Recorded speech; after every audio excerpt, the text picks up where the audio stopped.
Hello students, welcome to Navrang tuition centre. हमने acid bases और salts वाला जो सेकंड चैप्टर है वो स्टार्ट किया हुआ है। हम उसी को कंटिन्यू करते हैं इस वीडियो में।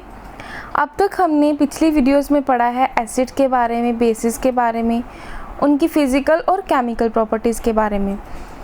तो नेक्स्ट टॉपिक स्टार्ट करने से पहले हमने जो पीछे एसिड बेसिस की प्रॉपर्टीज़ के बारे में पढ़ा था उसकी कुछ थोड़ी सी समरी कर लेते हैं। थोड़े पॉइंट जो हैं वो देख लेते हैं कि क्या क्या था, एक हिसाब से कंक्लूजन है हमारा। तो एसिड हैं, एसिड क्या पढ़ा था हमने? एसिड जो होते हैं वो क्या हैं? एसिड्स हैव सोर टेस्ट। एसिड्स जो हैं वो टेस्ट में खट्टे होते हैं। बेसिस क्या होते हैं? Bases have bitter taste. जो बेसिस हैं उनका टेस्ट कैसा होता है? कड़वा होता है। Acids turn blue litmus to red. Acid जो होते हैं वो ब्लू लिटमस को रेड में कन्वर्ट कर देते हैं, और बेसिस जो होते हैं वो रेड लिटमस को ब्लू में चेंज करते हैं। एसिड्स ब्लू को रेड में चेंज करते हैं और बेसिस रेड को ब्लू में चेंज करते हैं। ये आप एक कोड बना सकते हो, BR और RB। ऐसे कुछ भी रिमेंबर रखने के लिए किसी का नाम बना लो या कुछ भी बना लो ताकि हमें याद रहे कि एसिड जो है वो ब्लू को रेड में चेंज करता है और बेसिस जो है वो रेड लिटमस को ब्लू में चेंज करते हैं। तो ये तो पॉइंट थे जो हमने डेफिनेशन में भी पढ़े, प्रॉपर्टीज़ में भी पढ़े, तो अब तक तो वैसे याद हो गए होंगे। नेक्स्ट है acid solutions conduct electricity, they are electrolytes. Bases conduct electricity in solutions and they are also called electrolytes. Acids और bases दोनों क्या हैं? इलेक्ट्रोलाइट्स हैं। इलेक्ट्रोलाइट्स वो होते हैं जो मोल्टन स्टेट में या सॉल्यूशन जब उनका बनाया जाता है तो अपने में से वो इलेक्ट्रिसिटी को पास करने देते हैं, वो होते हैं इलेक्ट्रोलाइट्स। तो एसिड्स और बेसिस जो दोनों हैं वो क्या हैं? इलेक्ट्रोलाइट्स हैं। मीन्स कि ये क्या है? आयंस की फॉर्मेशन करते हैं। एसिड, नेक्स्ट पॉइंट है एसिड्स है all acids have H positive ions and all basis have OH negative points. तो ये दोनों पॉइंट्स एक दूसरे से कनेक्टेड हैं कि ये जो एसिड्स है वो H पॉजिटिव आयंस रिलीज़ करता है और basis OH negative ions release करते हैं। तो ये क्या करते हैं? सॉल्यूशन में आयंस बनाती है और वो ही आयंस जो हैं वो कंडक्शन ऑफ इलेक्ट्रिसिटी जो है उसके लिए रिस्पॉन्सिबल हैं। नेक्स्ट है हमारे पास acids react with metals to form hydrogen gas. Acids जब मेटल्स के साथ रिएक्ट करते हैं तो हाइड्रोजन गैस इवॉल्व होती है। वैसे ही bases react with some metals to form hydrogen gas. वैसे ही जब बेसिस को हम मेटल्स के साथ रिएक्ट करवाते हैं तो हाइड्रोजन गैस इवॉल्व होती है। इस पॉइंट में बेसिस और एसिड्स में ये डिफरेंस है कि जो एसिड्स हैं वो सारी मेटल्स के साथ रिएक्ट हो जाते हैं और हाइड्रोजन गैस इवॉल्व होती है। But in the case of basis सिर्फ कुछ मेटल्स जो हैं वो ही बेसिस के साथ रिएक्ट होती हैं और हमें हाइड्रोजन गैस जो है वो प्रोड्यूस होती है उसमें और हमें हाइड्रोजन गैस मिलती है। आगे next point is acids react with metal carbonates to form carbon dioxide gas. Acids जो है वो मेटल कार्बोनेट्स या मेटल हाइड्रोजन कार्बोनेट्स के साथ रिएक्ट होके कार्बन डाइऑक्साइड गैस जो है वो प्रोड्यूस करते हैं। बट जो बेसिस है वो मेटल कार्बोनेट्स के साथ रिएक्ट नहीं होते। Acids react with metal oxides to form salt and water. Acids जो हैं वो मेटल ऑक्साइड्स के साथ रिएक्ट होके सॉल्ट और वाटर की फॉर्मेशन करते हैं। But in the case of basis, जो बेसिस हैं वो नॉन मेटल ऑक्साइड्स के साथ रिएक्ट होके सॉल्ट और वाटर देते हैं। इन दोनों में डिफरेंस ये है कि एसिड्स जो हैं वो मेटल ऑक्साइड्स के साथ रिएक्ट होते हैं और बेसिस जो है वो नॉन मेटल ऑक्साइड्स के साथ रिएक्ट होते हैं। और एक मेन पॉइंट था हमारा, वो था जो दोनों ही केसेस में है कि एसिड और बेस, एसिड जब बेस के साथ रिएक्ट होता है और बेस जब एसिड के साथ रिएक्ट होता है तो क्या किस चीज़ की फॉर्मेशन करते हैं?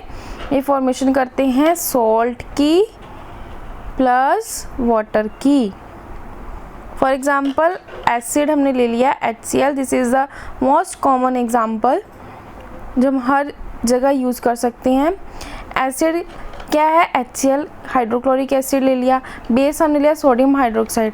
तो जब इसको रिएक्ट करवाया तो हमारे पास क्या बना, सोल्ट बना NaCl और वाटर की फॉर्मेशन हुई। तो ये बेसिकली कौन सी रिएक्शन है, this is a neutralisation reaction. तो अब तक जो हमने पढ़ा पीछे तो वो था एक हिसाब से जो हमने पिछले लेक्चर्स में पढ़ा उसकी समरी थी।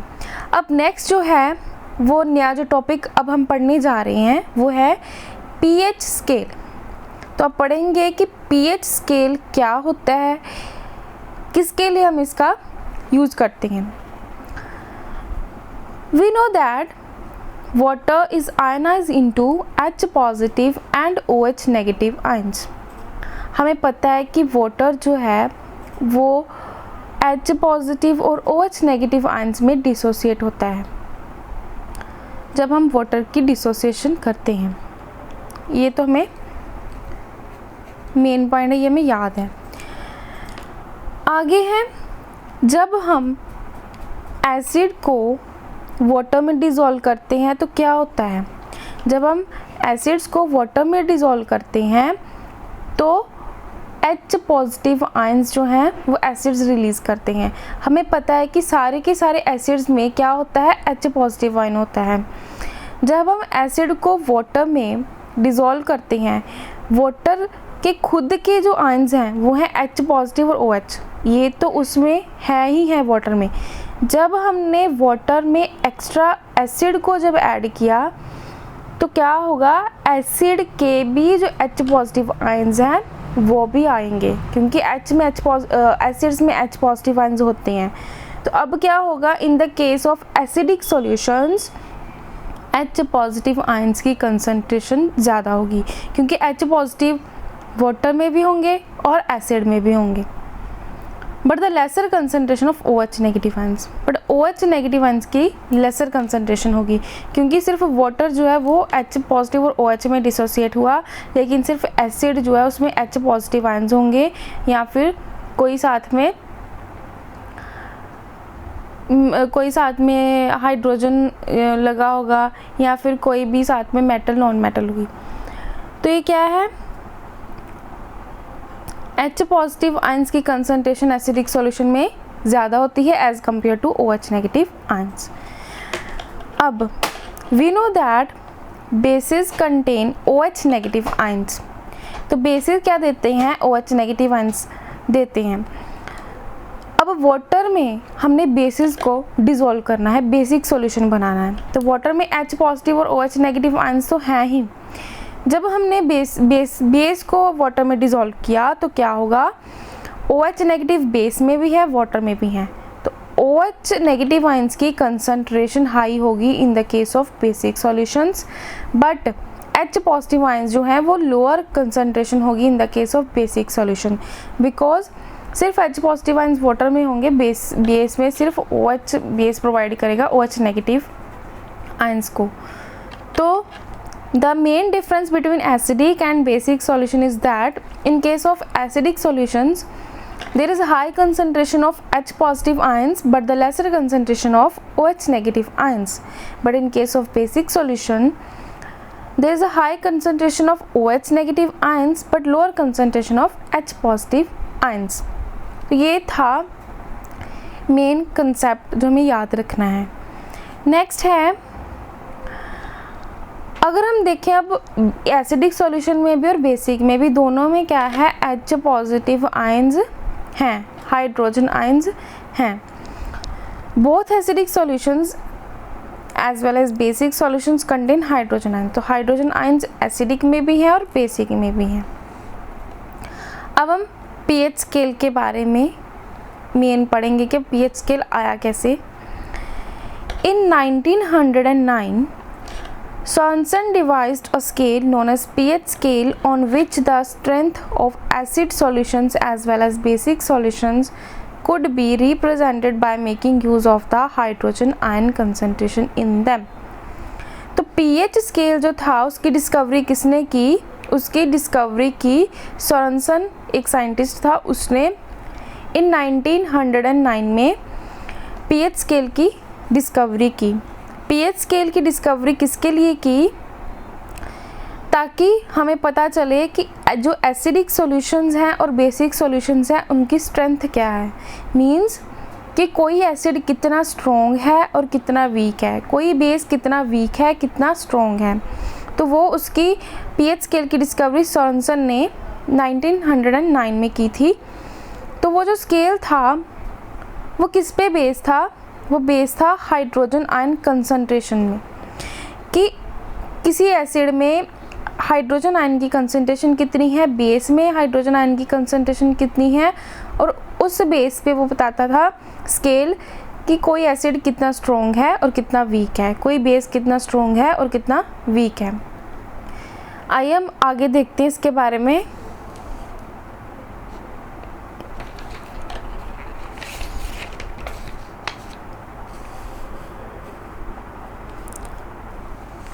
पीछे हमने पढ़ा कि पीएच स्केल जो है उसकी डिस्कवरी किसने की थी, किसने दिया था। अब हम पढ़ते हैं मीनिंग ऑफ पीएच, कि पीएच का मीनिंग क्या है। मीनिंग ऑफ पीएच, पी और एच, इसमें पी और एच का मीनिंग पढ़ेंगे। Letter P stands for a German word potenz which means power, and letter H stands for hydrogen ion concentration. जो P और H है, पीएच स्केल में P जो है वो जर्मन का वर्ड एक है पोटेंस, उससे लिया गया है जिसका मीनिंग है P मीन्स पावर, और H का मीनिंग है हाइड्रोजन आयन कंसंट्रेशन। तो बेसिकली जो पीएच स्केल है वो हाइड्रोजन आयन कंसंट्रेशन पर बेस्ड है कि किस केस में एसिड, किस एसिड में हाइड्रोजन के आयन कितने हैं, बेस में कितने हैं, और उस बेस पे ये स्केल बताता है कि कौन सा एसिड और बेस कितना स्ट्रॉन्ग है कितना वीक है, उसकी स्ट्रेंथ बताता है। तो ये था मीनिंग ऑफ पीएच। आगे हम देखेंगे कि स्केल होता कैसा है। The strength of an acid और base is measured on a scale of number called the pH scale. The pH scale has values from 0 to 14। जो पीएच स्केल होता है वो क्या है? पीएच स्केल में 0 से 14 तक जो है वो क्या होता है? मार्क्ड होता है। 0 से 14 तक वैल्यूज़ होती हैं, और जो सेंटर में जब 7 जो जिसकी वैल्यू होती है, 7 जिस सॉल्यूशन की वैल्यू होती है, हम उस सॉल्यूशन को न्यूट्रल मानते हैं। मतलब जो न्यूट्रल सॉल्यूशंस होते हैं उनकी वैल्यू होती है 7। तो 7 मान लो एक पॉइंट है जिसको हम न्यूट्रल मानते हैं। जो 7 से 7 के अगर हम लेफ़्ट हैंड साइड देखें तो ये सारे के सारे जो वैल्यूज़ हैं ये हैं एसिड्स, और 7 के राइट हैंड साइड जाएं तो ये सारे के सारे क्या हैं? बेसिस, जिसको हम अल्कलीज भी बोलते हैं। तो जिन जो एसिड्स हैं 0 से 7 जो जिनकी वैल्यूज़ हैं वो होते हैं एसिड्स, और 7 और 14 जिनकी वैल्यूज़ होती है वो होते हैं बेसिस। तो जिनकी 0 से 3 मतलब स्टार्टिंग में जो जिनकी वैल्यूज़ आती हैं, स्टार्टिंग वाले जो होते हैं वो स्ट्रॉन्ग एसिड्स होते हैं, और जो 7 के पास जिनकी वैल्यूज़ होती है वो होते हैं वीक एसिड्स, क्योंकि वहाँ पे न्यूट्रल होना शुरू हो जाता है। और जो बेसिस होते हैं वो 14 के पास जिनकी वैल्यूज़ होती है 11, 12, 13, 14 वो क्या होते हैं? स्ट्रॉन्ग बेसिस होते हैं। और 7 से 11 तक या 7 से 10 तक जो 7 के पास हैं, जो न्यूट्रल के पास हैं, वो क्या होते हैं? Weak bases. तो ये होता है हमारा पीएच स्केल। नेक्स्ट है the common indicators cannot tell us the relative strength of acids and bases. जो कॉमन इंडिकेटर्स होते हैं, जैसे हमने पिछले लेक्चर में इंडिकेटर के बारे में पढ़ा था कि इंडिकेटर क्या होते हैं। इंडिकेटर्स हमें बताते हैं कि कोई जो सॉल्यूशन है, हमें नहीं पता कि वो एसिडिक है या बेसिक है, तो वो हमें बताता है कि ये एसिडिक है और बेसिक है। बट इंडिकेटर्स जो होते हैं, जो कॉमन इंडिकेटर्स हैं, जैसे टर्मरिक है, लिटमस है,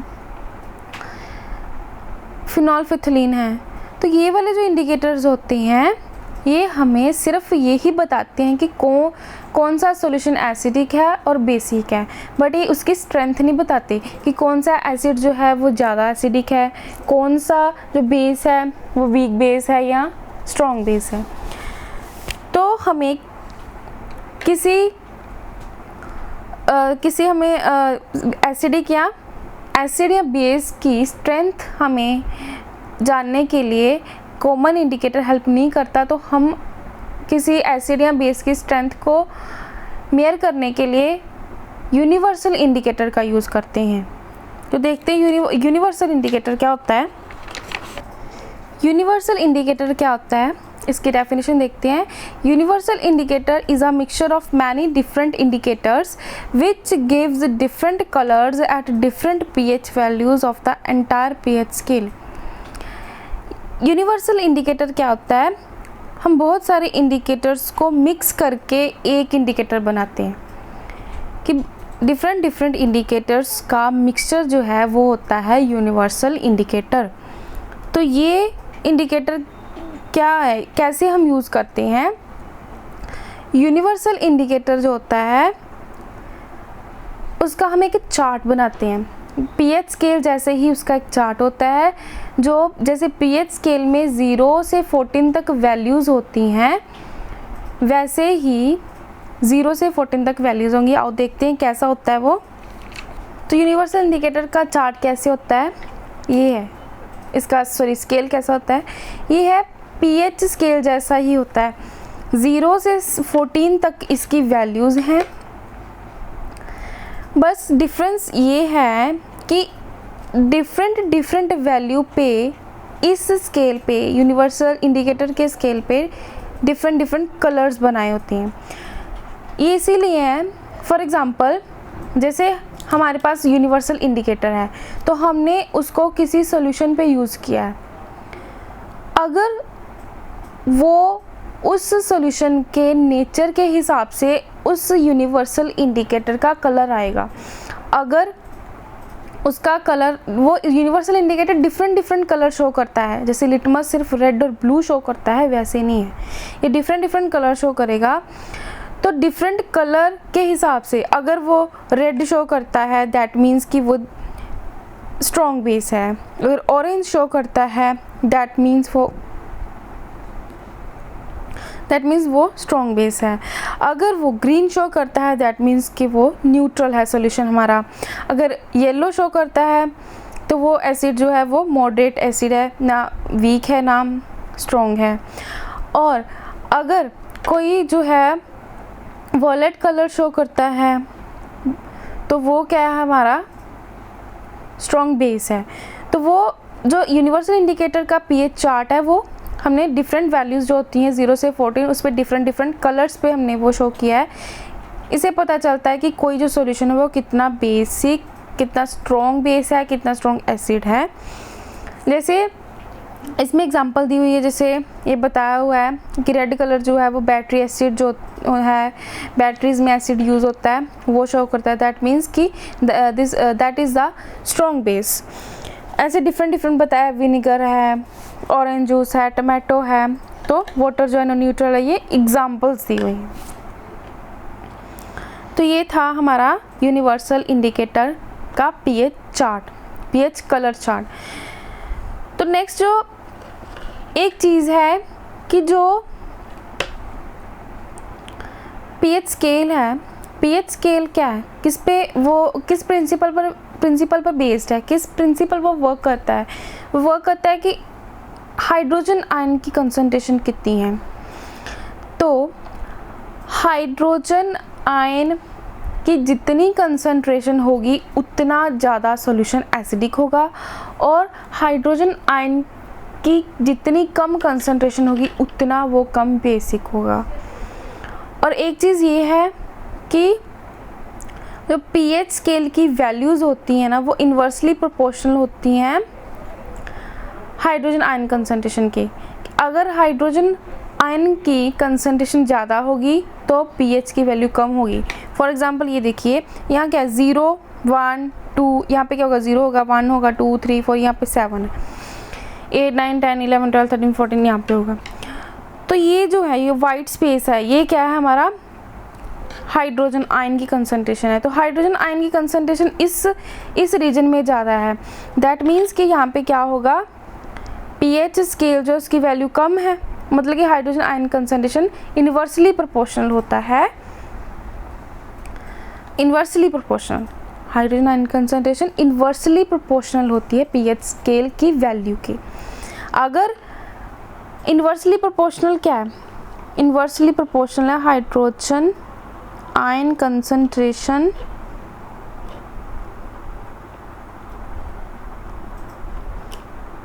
इन्वर्सली मतलब 1/, पीएच स्केल वैल्यू। अगर हाइड्रोजन आयन कंसंट्रेशन ज़्यादा होगी तो पीएच स्केल की वैल्यू कम होगी, यहाँ पे ज़्यादा है तो वैल्यू कम। और अगर पीएच हाइड्रोजन आयन कंसंट्रेशन कम है, इस केस में कम है ना, ये रीजन कम है, तो वैल्यू होगी ज़्यादा, यहाँ पे होगी ना ज़्यादा, 11, 12, 13, 14। तो ये था हमारा पीएच स्केल। नेक्स्ट देखते हैं, नेक्स्ट है हमारे पास importance of pH in everyday life.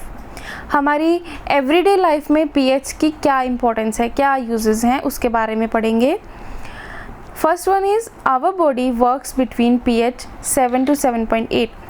जो हमारी बॉडी है, ह्यूमन बॉडी, वो 7 to 7.8 पीएच वैल्यू के बीच में वर्क करती है। दैट मीन्स कि अगर पीएच हमारी बॉडी का 7 से कम या 7.8 से ज़्यादा हो जाए तो हमें क्या है, सिक फील होता है, हमारी बॉडी जो है वो अच्छी तरह से वर्क नहीं कर पाती। तो क्या है कि हमारी बॉडी का जो पीएच है वो 7 से 7.8 के बीच में होना ज़रूरी है। Next point is pH of rain less than 5.6 called acid rain. अगर कोई रेन है, अगर किसी रेन का पीएच जो है उसकी वैल्यू 5.6 से लेस देन आ जाती है तो हम उस रेन को एसिड रेन डिक्लेयर कर देते हैं, क्योंकि पीएच 5.6 से लेस जो है वो क्या है, स्ट्रॉन्ग एसिड्स हैं। तो अगर किसी रेन की वैल्यू 5.6 से लेस आती है तो हम उस रेन को एसिड रेन डिक्लेयर करते हैं। Next one is our stomach produce HCl। जो हमारा स्टमक है वो क्या प्रोड्यूस करता है, हाइड्रोक्लोरिक एसिड, जो हमारे लिए हेल्पफुल है। जो हाइड्रोक्लोरिक एसिड हमारा स्टमक प्रोड्यूस करता है ये हमारे लिए क्या है, हेल्पफुल है। बट अगर एसिड की जो कंसंट्रेशन है, उसकी पीएच वैल्यू है, अगर वो इंक्रीज़ हो जाती है तो क्या होता है, इंडाइजेशन, एसिडिटी, ऐसी प्रॉब्लम्स आती हैं।